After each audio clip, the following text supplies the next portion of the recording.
అండి అందరికీ. ఈరోజు మునగాకు కొబ్బరి కర్రీ నేను చూపిస్తున్నాను మీకు. ఈ కర్రీ అందరూ తినాలండి. చిన్నపిల్లలు కూడా తినకపోయినా మీరు నేర్పించాలి. చిన్నప్పటి నుంచి తినిపిస్తేనే అన్ని కర్రీస్ వాళ్ళు తింటారు. ఎందుకంటే ఆకుకూరలు పిల్లలు తినరు ఇంట్రెస్ట్గా. ఈ కర్రీ మాత్రం చాలా టేస్టీగా ఉంటుంది.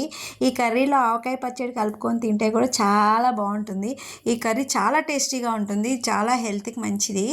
ఇంతకుముందు చిన్నప్పుడైతే ఆషాఢ మాసంలో వండేవాళ్ళు. ఇప్పుడు ఆషాఢ మాసానికి సంబంధం లేకుండా నేనైతే వీక్లీ వన్స్ అయితే వండుతున్నానండి.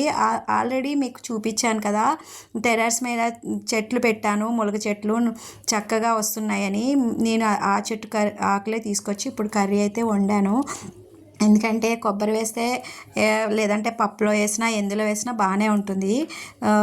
ఆకు దొరకదు తొందరగా. మీరు కూడా చెట్లు వీలైతే పెట్టుకోండి. మీ పిల్లలకి మీరు తిని మంచి హెల్త్ బెనిఫిట్స్ చూడండి.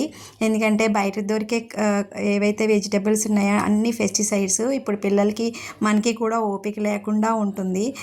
మనకి తెలిసిందే కదా అది.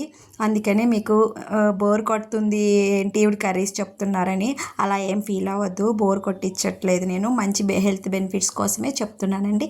నేను కూడా హెల్త్ ఇష్యూస్ వచ్చాయి కాబట్టి చెప్తున్నాను.